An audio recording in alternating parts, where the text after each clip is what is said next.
자, 두 번째 시작을 합니다. 우리가 5절 내용까지 했죠? 이제 5절 내용은 결과적으로 이제 스스로 시험해보고 너희 심령에 그리스도의 영이 있으면은 참 그리스도와 함께한 바울은 참 사도다라는 것을 이제 변증하는 그런 내용이 되겠죠. 아, 예수 그리스도께서 우리 안에 계심을 어떻게 알 수 있냐라고 이제 3번 문제를 내고 이제 참고 성구를 몇 가지 냈어요. 에, 자, 그거를 기준으로 어떻게 해서 우리가 참 그리스도께서 우리 안에 계심을 우리가 확정할 수 있는가, 알아볼 수 있는가, 누가 한번 설명해 보시겠어요? 로마서 8장 16절에는 무슨 네, 말씀이 있어요? 성령이 친히 우리 영과 더불어 우리가 하나님의 자녀인 것을 증언하시나니. 양자의 영을 이렇게 영으로 정언하시는 내용이 나왔어요.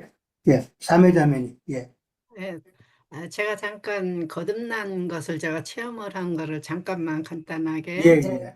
전 예배당을 한 2년 동안 다니는데 그 다닐 때는 말씀을 읽지 않잖아. 왜냐하면 목사분의 그 설교만 들으러 가니까 신자니까요. 그러다가 어느 날 한 날 말씀 읽고 싶은 마음이 있어서 성경책을 펴는데 성경책이 불통같이 튀기면서 이 말씀이 사실이라는 말씀이 내 속에 확증이 오더라고요. 그 전에 말씀도 있지 않고 그랬는데, 그러고부터는 벌써, 거듭난 그때 거듭났게 영으로 해서 종교가 잘못됐다는 걸 알 수가 있겠더라고요. 하나님, 예수는 영이신데 물질 안에 계시지 않고 사람 심령에 사시는구나. 그런 확증이 왔고, 또한 옛날에 그 잘못했던 것을 회개하는, 내가 뭐 울고 싶고 회개하고 싶은 마음은 아닌데 회개가 나와요. 내가 이렇게 잘못했고 이렇게 잘못했구나, 주님 용서하시오, 눈물이 철철 흐르면서. 아마 그런 과정들은 다 있을 거라고 봐요. 그러고 난 후에 말씀을 계속 읽게 하시더라고요. 이제 음, 문자적인 말씀. 그래서 말씀을 계속 읽다가 이제 궁금한 게 생겨요. 영이라는 말씀도 나오고. 그래서 예배당 가가지고 이 거듭나는 것과 영이 어떻게 되느냐고 좀 성경 공부할 때도 물어보면은 바른 대답을 해주는 사람 많이 없어요. 네, 그래서 내가 그때 거듭났다는 걸 알고 주님께서 회개하시고 말씀 읽게 해주셔갖고 이제 나영자님을 만나서 이 말씀을 확증을 받았는데 아마 우리 다 음, 그런 과정이 있을 거라고 생각을 해요. 네. 그러니까, 자매님의 심령에 이제 그리스도의 영이 임해서 참 깨닫게 해주신 거잖아요. 깨닫게 해주시고 어떤 길로 가야 될지 이제 보여주신 거니까. 조금 전에도 종교 생활에서 이제, 종교가 아니다라는 것을 이제 깨닫게 하셨는데, 저 같은 경우도 이 말씀으로 들어오기 전에, 내가 종교 생활하고 있구나라는 것을 깨닫게 하신 거거든요. 이제 그거를 깨닫는 것이 정말 중요하다라는 생각이 들어요. 그러니까 그 말은 세상 교계의 모든 지금 믿는다고 하는 사람들은 사실은 거의 다 종교 생활하고 있는 거거든요. 예. 종교 생활하고 말씀을 해서 있다라는 알기를 것은, 소원하지가 않죠. 결국은 다시 한번, 유대인들의 종교성으로 인해서 예수님을 십자가에 못 박은 것처럼 내가 다시 한번 또 예수님을 십자가에 못 박는다라는 사실을 참 많은 사람들이 깨달아야 되는데, 거기서 그냥 만족하고 있으니까 그것이 크게 잘못된 것이다라는 것이죠. 예. 그 다음에 이제, 고린도전서 12장 3절에 보면은, 우리가 성령이 우리 심령에 있으면은, 내가, 주님을 나의 주 되신다라는 걸 고백할 수 있다라는 그런 말이 나오죠. 예. 그 다음에 이제, 아, 갈라디아서도 참고문헌을 했지만은, 거기 보면 성령의 열매가 나오죠. 성령의 열매가 나오는데, 그러니까, 정욕과 육체의 일을 버리고 참 성령의 열매를 맺어야 된다라는 말인데, 이 말은 어떤 그런 열매를 다 맺으라는 그런 말이 아니라 그걸 우리 맺을 수는 없잖아요. 자비하고 충성하고 뭐 여러 가지 9가지 열매를 우리가 아, 어떻게 그걸를 다 가지고 있어요. 다만 우리의 그 생각이 바뀌어야 된다. 예. 가치관이 바뀌어야 되고, 왜 우리가 살아야 되고, 왜 우리가 신앙생활을 해야 되고 하는 그 가치관, 목적이 바뀌어야 된다라는 것이죠. 막연하게 예수 믿다가 세상 복 받고 잘 되다가 천국 간다라는 그런 가치관이 아니라 내가 주님의 말씀을 참 내 안에서 깨닫고 내 안에서 주님 주시는 그 평안을 누리면서 그렇게 참 하나님께서 원하시는 온전한 믿음의 삶을 혼의 구원을 이루어가는 그런 삶을 살다가 주님 앞에 가야 된다라는 거. 그러니까 가치관도 바뀌어야 될 것이고 우리가 믿는 목적도 바뀌어야 될 것이고 그다음에 우리가 무엇을 기뻐해야 될 것인가 기쁨의 대상도 다 바뀌어야 된다라는 것이죠. 예. 세상 사람들은 말씀을 가지고 말씀을 읽으면서 내가 기뻐하고자 하는 그런 마음이 없잖아요. 저 같은 경우도 우리 다 마찬가지예요. 세상 예배당 다닐 때에 억지로 해서 저 같은 경우도 성경 일독 한번 한 거, 그 외에는 말씀을 사모해서 성경을 읽고 하는 이런 게 없잖아요. 예. 그러니까, 기쁨의 대상이 잘못됐기 때문이다라는 것이죠. 모든 것이 영적으로 바뀌어야 된다라는 것이죠. 그 다음에 로마서 6장 같은 경우도 참 죄에 대해서는 죽고 의의 무기로 참 하나님께 드리는 그런 삶, 예수 그리스도를 중심으로 하는 삶, 말씀을 중심으로 하는 삶. 그동안에는 세상 것에 쓸데없는 것에 많이 포커스가 갔다면은 이젠 그런 걸 다 버리라는 거죠. 예.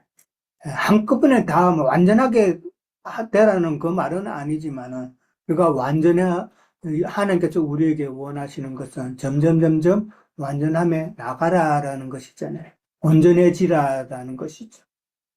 그러니까 어, 생명을 받고 거듭남이 되게 중요하지만 그걸로 머무르는 것이 아니라 온전한 진리의 말씀, 뭐로 채워져야 되는 것들이잖아요. 그렇죠. 그리고 채워라는 그래야지만이 내가 내 마음에서 주님이 계신가, 그게 확정도 되고, 이전과 같은 그게 아니었구나 하는 것이 분별되기도 하고 그러는 거지. 그냥 단순히 내가, 언제 나는 그것으로 인해서 나는, 그냥 거듭나서 생명이 있어 그게 아니라, 이 어떠한 말씀으로 계속 양육을 받으면서, 내가 어떠한 신앙 안에 있다는 것이 계속 나 자신을 이렇게 검증하고 확정해 나가는 그런 거라고 생각이 들어요. 예.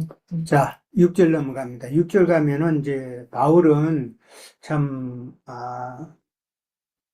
우리가 버림받은 자 되지 아니한 것을 너희가 알기를 바란다라는 말을 했어요. 그럼 우리라는 것은 바울과 그의 동력자들이죠.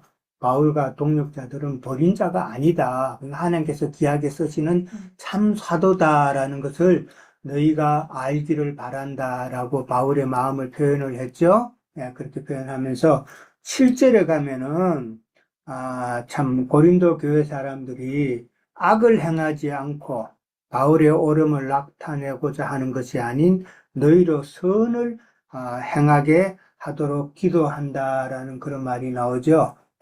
바로 너희로 악을 조금도 행하지 않게 하시기를 구한다라고 그랬고요. 우리가 옳은 자임을 나타내고자 하는 것이 아니라, 그러니까 바울이 맞다라는 것을 나타내는 것이 아니라 오직 우리는 받은 자 같을지라도, 그러니까 낮아진 자가 될지라도 너희가 선을 행하기를 내가 바란다라는 말이죠. 바울 자신은 낮아져도 괜찮다라는 것이잖아요. 연약하고 낮아지고 그렇게 비난받고 그런다 할지라도 다만 너희가 선을 행하기를 바란다라는 말이죠. 자, 그러면 여기서 악을 행하는 것과 선을 행한다라고 그러는데 4번 문제예요. 악을 행하는 것은 무엇이고 선을 행하는 것은 무엇일까? 무엇을 지금 바울은 말하고 있는 것일까? 고린도 교회에 대해서 바울이 원하는 것, 고린도 교회 사람들에 대해서 악이라고 생각했던 것, 그 다음에 바울이 원하는 선. 오자매님? 네. 고린도의 형제, 교인, 성도들은, 바울 형제님이 와서 온전한 그 복음을 전했는데 그들이 다시금 예전으로 돌아가는 것이 악이었다고 나는 좀 생각해요. 네. 그래서 그 거짓된 말씀 다시 받아들여서 그렇게 하는 것을 바울 형제님이 그걸 이제 염려하시는 거고 그래서 버림받을까 싶어 염려하시는 것 같아요. 네, 그렇죠. 고린도 교인들을 두고 지금 바울이 염려하는 그 악이라는 것은 그동안 우리가 배워왔던 고린도 교회의 여러 문제점이 있었죠.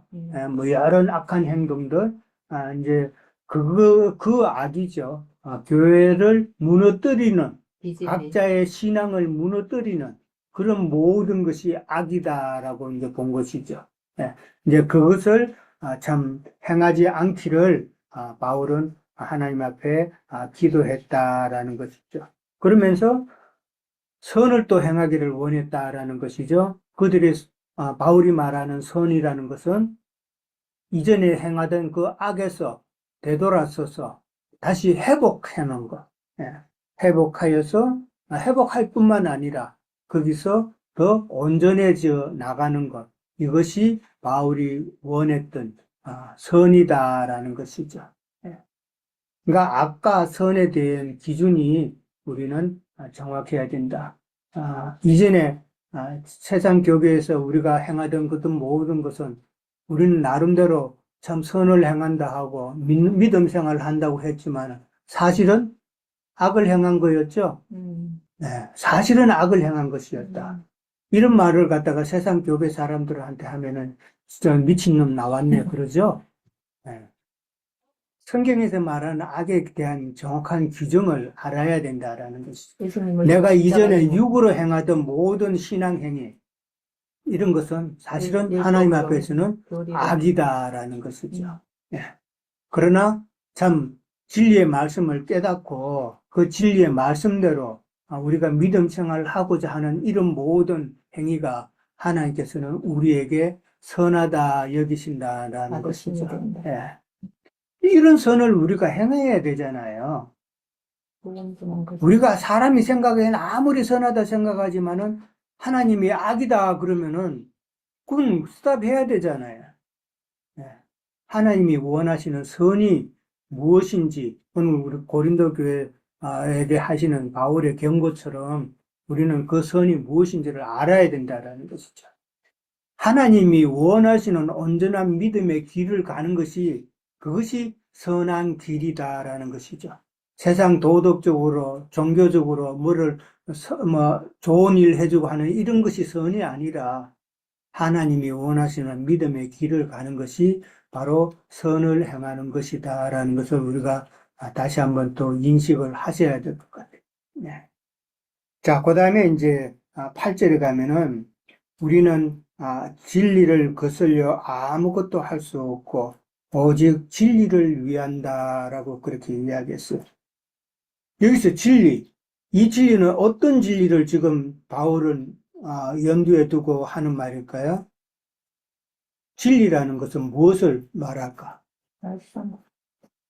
말씀인데 말씀 가운데서도 바울이 지금 생각하고 있는 그 진리라는 개념은 여기서 무엇을 지금 말하고 있을까?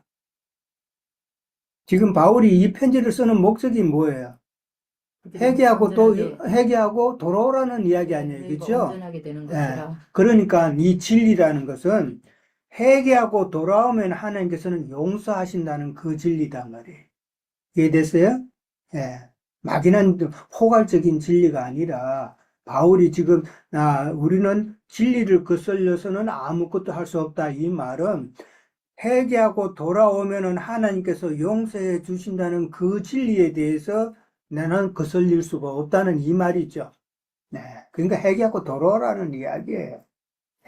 그리고 바울은 자신은 오직 진리를 위한다라는 말은 참 진리 안에서 사역함으로써 모든 묶인 자들을 자유케 하는 그런 사역의 목적을 지금 이야기하고 있는 거예요. 그 진리라는 것은 용서하고 돌아오라는 말이죠. 아무도 그거에 대해서 그죠. 브레이크 걸 사람은 없다라는 것이죠. 그것을 이야기하는 거예요. 자, 그러고 이제 9절에 가서는 이제 바울이 기뻐하는 것이 무엇인지 나오고, 그 다음에 바울의 기도가 나오죠. 9절에 보면 우리가 약할 때에 너희가 강한 것을 기뻐한다 그랬어요. 예.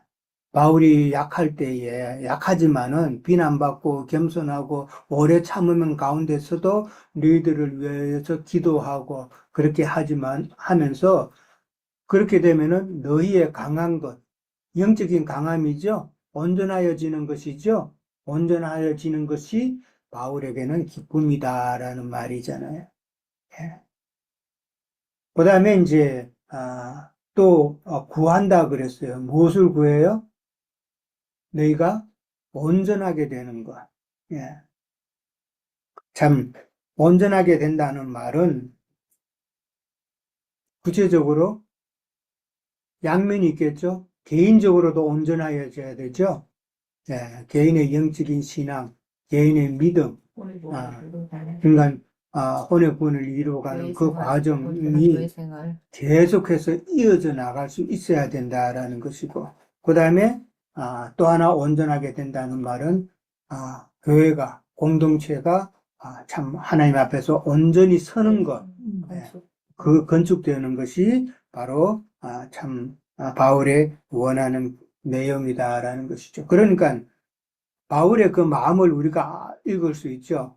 나는 약해져도 너희가 영적으로 강건하여지고 그 다음에 참 교회가 온전히 서게 되는 것, 이것을 바울은 계속해서 지금 염두에 두고 이야기하고 있다라는 것이죠. 참 바울과 같은 이런 목회자가 오늘날 있다면은 얼마나 좋겠어요. 근데 그런 목회자가 과연 있느냐? 다들 진리를 거슬리기만 하죠. 예.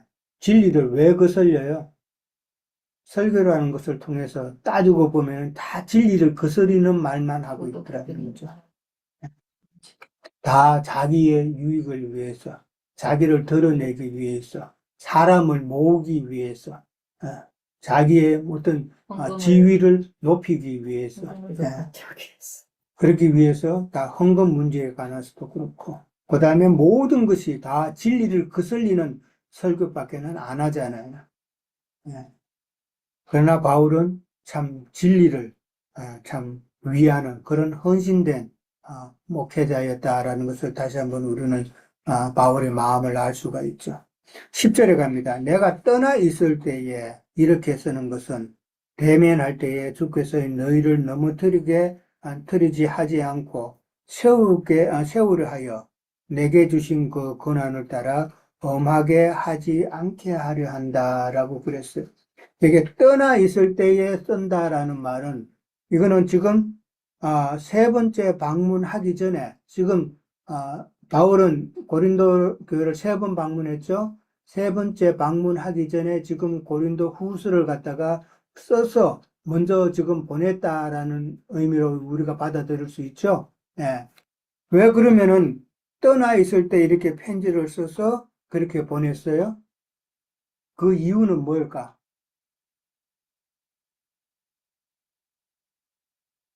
그 이유는 생각해 보셨어요? 바울 형제님이 가서 네. 이제 대면하게 되면은 네. 이 편지로 해서 지체들이 깨달은 것이 많고 영접해서 이제 화목이 될 수 있는가 해서 보낸 것 같아요. 네, 그렇죠. 그냥 편지를 먼저 전하지 않고 바로 바울이 갔으면은 고린도 교회 사람들이 자기네들이 바울의 마음을 깨닫는다든지 또 회개한다든지 하는 이런 시간적인 여유가 없죠. 그럴 수 있죠. 그러니까 편지를 먼저 써서 이렇게 보내면서 그 편지를 읽은 고린도 교회 사람들이 혹시 바울이 염려했던 아직도 죄를 완전히 회개하지 못했던 그런 미진한 부분들이 클리어하게 되기를 바울은 원했다라는 것을 이제 생각해 볼 수 있고, 바울의 지혜죠. 이것도 바울의 지혜라고 봐요. 이렇게 미리 편지를 써서 보냄으로 인해서 고린도 교회 사람들이 이렇게 미리 대비하고 한 번쯤 그렇죠 생각하고 이렇게 해서 참 온전한 마음으로 바울을 맞이할 수 있는 그런 시간을 어떻게 보면 준 것이다라고 볼 수 있다는 것이죠. 예.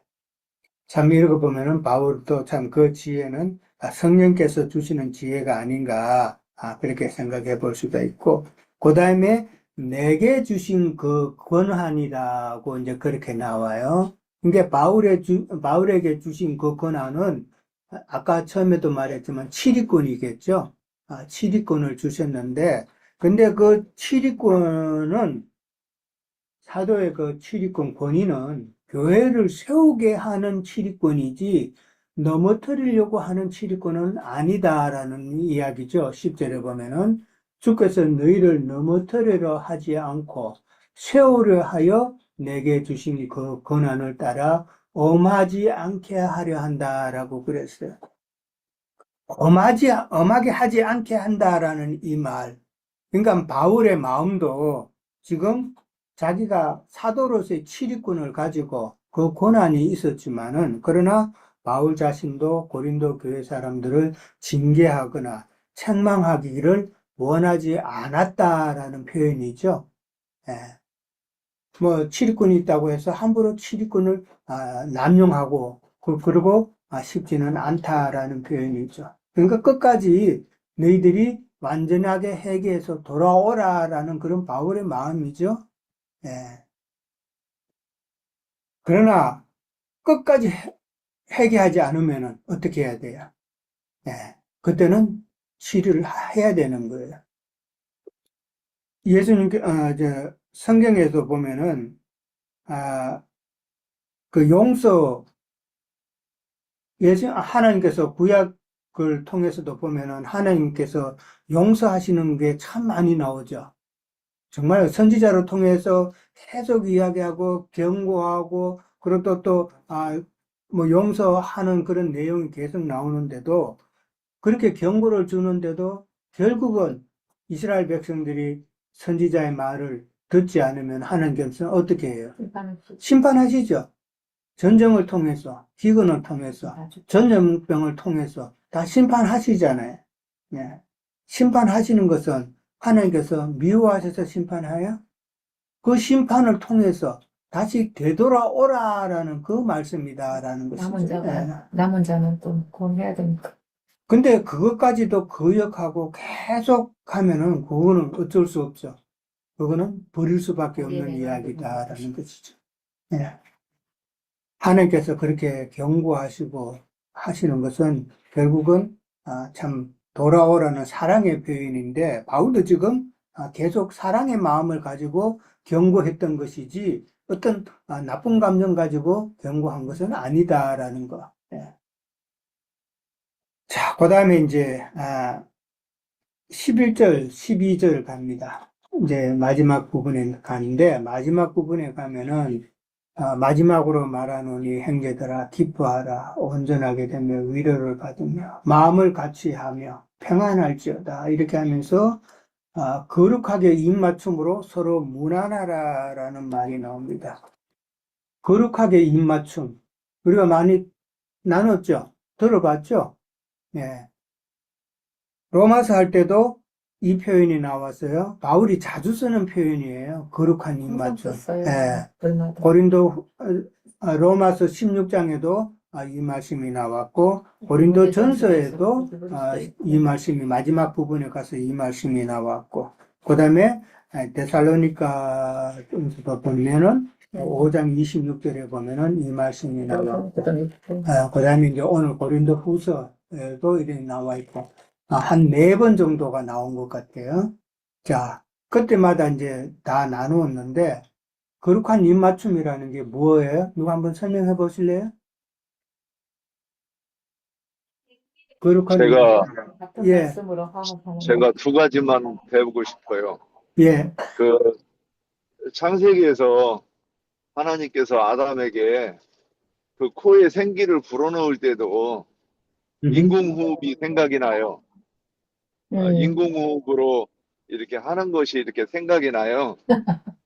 예, 그래서 예수님께서 부활 후 첫날에 오셨을 때도 숨을 내쉬며 가라사대 이렇게 숨을 말씀하시고 생각이 났고, 그다음에 열왕기하에서 엘리사가 네. 아이를 그 살려낼 때도 네. 숨을 그 입을 맞추고 눈을 맞추고 한 것도 여기와 연계가 돼가지고 설명이 되겠구나 하는 생각을 좀 해봤습니다. 예. 자, 또 예, 다른 분. 저는 이 말씀을 바로 읽고 예. 윤영재님이 들어오시니까 우리 형제님들 왔네. 서울에서 계시 한 번도 얼굴은 뵙지 않았지만은 입맞춤을 하고 이렇게 줌 집회로 볼 때 마음이 말씀과 연합되고 하나 되고 한 형제, 한 지체라는 것에 대해서 얼마나 기쁜지 몰라요. 네. 그래서 맞아요. 우리가 한 교회 안에서 한 말씀 안에서 지체들이라면은 이렇게 얼굴을 본다거나 교통할 때도 물론 떨어져 있어도 모르지 이렇게 교제가 안 되지만은 그래도 우리 형제라는 안에서 굉장히 기쁘더라고요. 그래서 네. 이 맞춤이 아닌가. 입맞춤. 네. 또 다른 지체. 같은 영안에서 대기자매님, 예. 입맞춤. 그렇죠. 같은 진리와 영으로 연합돼서 이렇게 이 말씀을 나눌 때 그게 거룩한 입맞춤이 아닐까. 네, 그렇죠. 예, 거룩한 입맞춤이라는 게 입이 맞춰진다는 말은 이게 내가 내뱉는 말과 상대방이 내뱉는 말이 서로 일치가 된다는 이야기잖아요. 영적인 교통이죠. 나는 이 말 하는데 상대방은 딴 말 하면은 그건 입맞춤이 아니죠. 예, 그거는 다른 말이죠. 예, 불통이 아니고 소통이 되는 거예요. 예, 이제 거룩한 너희가 입맞춤. 예, 말씀하세요. 같은 말을 하라. 이 말씀하고도 그렇죠. 또 연결이 되는 말씀입니다. 예, 예. 한 예. 영안에서 예. 한 마음으로 한 믿음의 공동체 안에서 한 영안에서 같은 영으로 같은 진리의 말씀을 나눌 때, 예. 그 안에서 조금의 그 생각이나 판단의 그 차이는 있을 수 있겠지만은 그런 것도 맞춰가야 되는 것이죠. 예. 뭐 이런 말해서 그렇지만 입맞춤도 잘하는 사람은 바로 입이 딱 맞는데 어설픈 초보들은 입 제대로 못 맞추잖아요. 그런 것처럼 생각해 볼 수 있다. 그리고 입맞춤이라고 하는 그 표현 자체가 주는 그 느낌이 있죠. 뭐 다 입 맞춰 봤었을 텐데 입 맞추면 젊을 때 입 맞추면은 상대하고 입 맞추면은 뭐 어땠어요 기분이? 그러니까 이제 뭐 그리스도와 입맞춤은 이렇게 꿀맛이라 그러잖아요. 뭐 예. 달콤함 이런 걸로도 이제 표현을 하고 그러니까 주님이 이제 꿀로도 표현을 하시고 그러셨잖아요. 예. 그냥 그 그런 험양한다, 모습이다. 험양하는 그런 뜻으로 얘기했던 것 같아요. 이게 5번 문제가 입맞춤으로 무난할 때 일어나는 결과는 무엇인가 그게 이제 그랬는데 육신적인 거를 영적으로 이렇게 그 결과가 11절에 다 나오잖아요. 기쁘죠? 예, 기쁘고 입 맞추면 기쁘죠? 예, 입 맞추는데 싫어하는 사람 어디 있어요? 예, 누림이고 뭐 그 다음에 온전하게 되고 위로를 받고 마음을 같이 하는 것이고 또 평안하고 이런 모든 것이 거룩한 입맞춤으로 인해서 우리에게 일어나는 것이다라는 것이죠. 우리 믿음의 공동체가 바로 이런 모습이 돼야 된다라는 것이죠. 믿음의 공동체 안에서 시기나 질투나 이런 육체적인 일에 있어서는 안 되는 것이고 믿음의 공동체 안에서 서로 기뻐하고 서로 온전하게 그러니까 서로 세워주는 그런 모습. 온전하다는 말은 세운다는 말도 되는 거예요. 서로 세우고 그 다음에 서로를 통해서 위로를 받고 그 다음도 또 마음도 같이 되는 거. 그러면서 우리가 진리의 공동체 안에서 평안해지는 것. 이것이 바로 거룩한 입맞춤으로 인해서 우리가 얻을 수 있는 것이다라는 것이죠. 자, 입맞춤 자주 하시기 바랍니다. 한 말씀 안에 있다는 것 자체가 그냥 자, 그 다음에 서로 무난하라 그랬어요.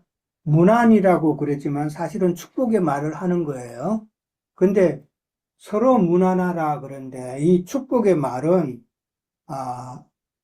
이스라엘 백성들이 참 제사 드리고 나서 1년에 한 번씩 속죄제 드리고 나서 그 다음에 대제사장이 백성들에게 축복을 하죠. 백성들에게 하나님의 말씀을 전하면서 축복을 하고 하는데 대제사장만 그렇게 했죠.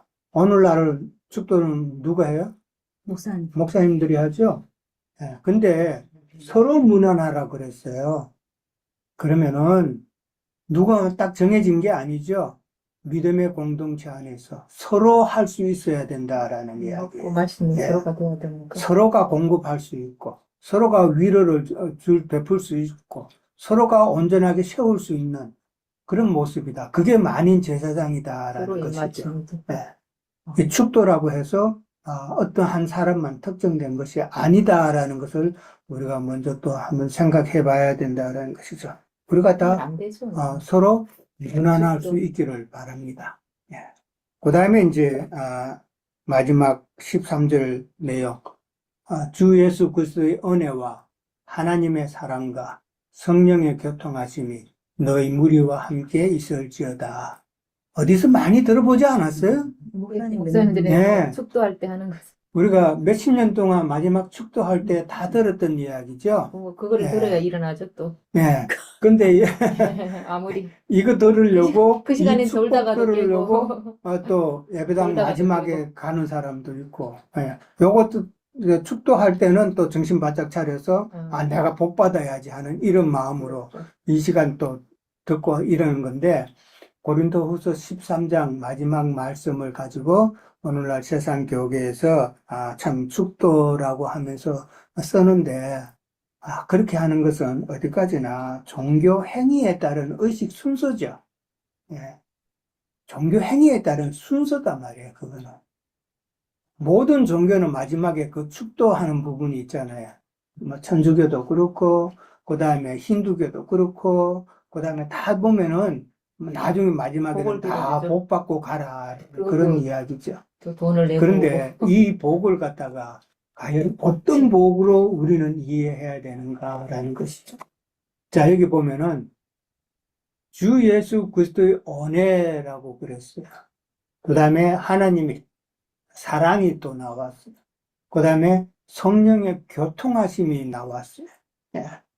자, 이걸 갖다가 주 예수 그리스도의 은혜, 그 다음에 하나님, 성령, 삼위일체로 세상 교계에서는 축복을 하잖아요. 삼위일체로 볼 수가 없죠. 예, 지금 자세히 보면은 예수님의 은혜라는 것은 무슨 은혜예요? 예수님의 은혜는 구속의 은혜잖아요. 예, 십자가의 구속의 은혜단 말이에요. 그 다음에 하나님의 사랑이라는 말은 그러면 뭐라고 볼 수 있어요? 진리다. 진리의 사랑이고, 그 다음에 말씀이신 하나님께서 직접 이 땅에 오신 성육신 하신 그 사랑이단 말이에요. 예, 하나님의 사랑이라는 것은. 다 포함. 예. 그 다음에 성령의 교통하심이다라는 말은 그 같은 영이. 그 영이 되셔가지고 우리 심령에 오신 것이잖아요. 그러면은 구속의 은혜라든지 성육신하셔 이 땅에 오신 거라든지 그 영이 돼서 우리 심령에 오신다라는 이 말은 우리 주님의 사역의 면이다 말이에요. 이거는. 사역적인 면에서 우리가 그렇게 이해를 해야지 개별적으로 삼위로 나눠서 하나님 따로 예수님 따로 성령 따로라는 의미가 아니다라는 것이죠. 그 다음에 이제 누가복음 24장 50절에서 51절에 보면은 한번 찾아볼까요? 누가복음 마지막 장에 24장 50절에서 51절에 보면은 예수님께서 축복하시는 내용이 나와요. 그래서 그들을 데리고 예수님께서 축복하시는 내용. 또 나와가. 예수께서 그들을 데리고 베다니 앞까지 나가서 손을 들어 그들에게 축복하시더니 그들은 누구예요? 제자들이 제자들 마지막 성천을 지금 보는 자들이죠. 예. 축복하시더니 축복하실 때에 그들을 떠나 하늘로 올려지시니 그렇게 나와요. 자, 축복할 때에 예수님께서 지금 그들을 떠나 하늘로 올려지셨다라는 이 말은 무슨 말이에요? 제자들이 물질세계 창공 하늘로 올라가신 거예요? 여자들의 심령 안에 오셨다고. 그렇죠. 바라보는 모든 사람의 심령 안에, 오늘날 우리 심령 안에 예수님께서 오신 거죠. 그러니까 예수님께서 축복하실 때 예수님께서 하늘로 올라가셨다라는 말은 예수님의 축복은 곧 우리의 심령에 오시는 거죠. 예. 우리 심령에 오시는 것이 바로 예수님께서 축복하시는 거다라는 것이죠. 그러니까 바울 사도의 축복도 결국은 성령의 교통하심, 익숙한 기쁨으로 이렇게 예, 받아요. 이것이 너희 무리와 함께 있을지어다.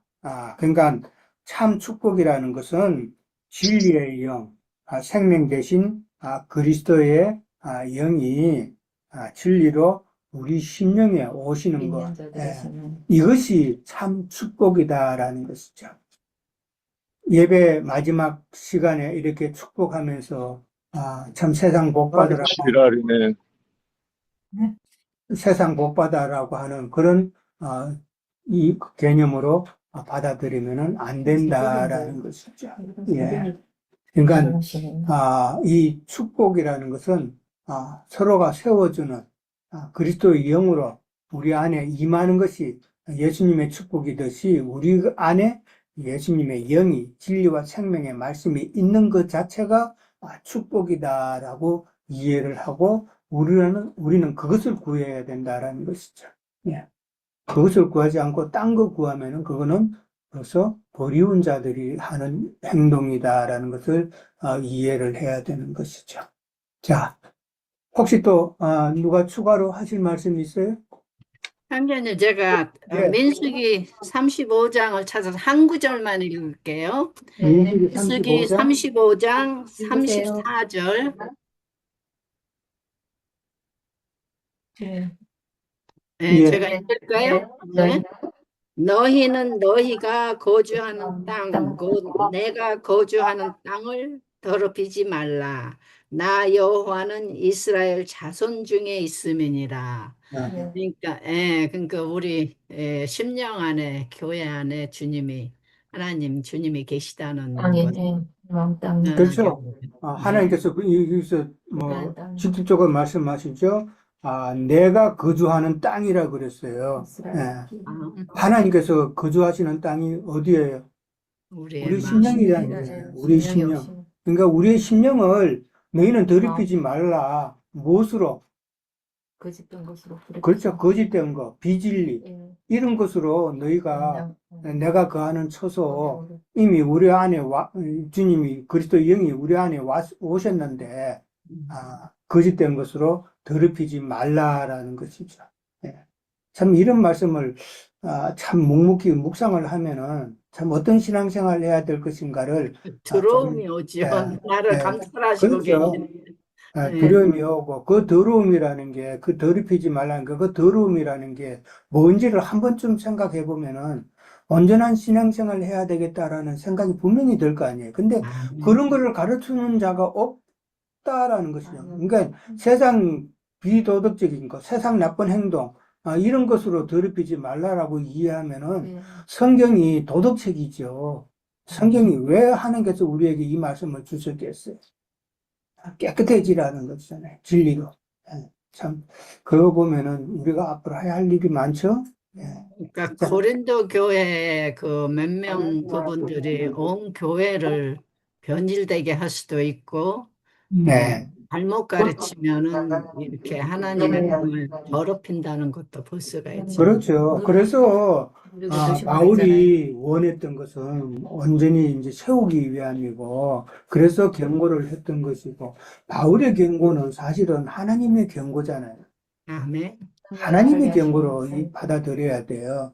바울 자신이 한 게 아니에요. 예, 하나님의 경고다. 하나님께서도 참 오래 참으셨잖아요.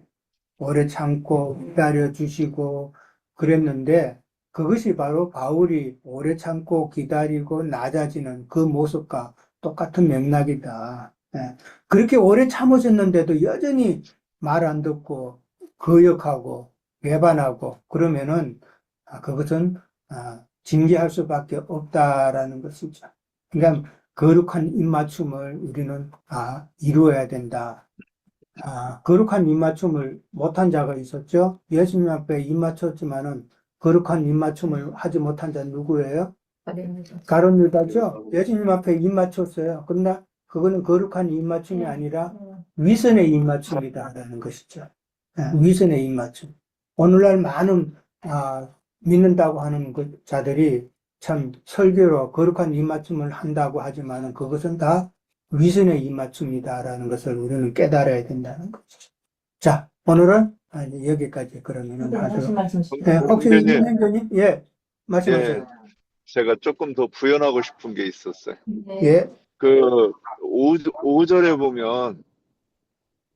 보면 너희가 믿음 안에 있는가 너희 자신을 시험하고 확증하라 그랬는데 아까 이제 좀 참여하려다가 못했는데 그 저는 이게 오랫동안 묵상한 말씀인데 그 사람들이 성령을 받아야 된다 그러면 이게 우리가 예전에 이제 종교 생활할 때는 받으면 좋고 금상첨화고 못 받으면 조금 콤플렉스를 느끼는 정도 이 정도로 이렇게 생각한 것 제가 그랬어요.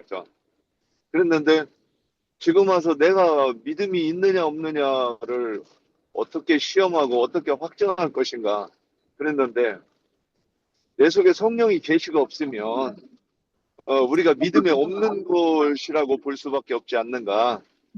믿음의 주의 온전하게 하시는 이가 내게 오셔가지고 나한테 계시의 말씀을 주셔야 믿음이 성립되는 건데 그것이 없으면 내가 믿음이 없는 자라고 이렇게 인정을 해야 되는데 문제는 성령을 받은 사람들은 또 계시가 있는 사람들은 내가 성령이 받았다고 하는 거, 내가 믿음이 있다고 하는 거를 확실히 알 수 있을 것 같아요.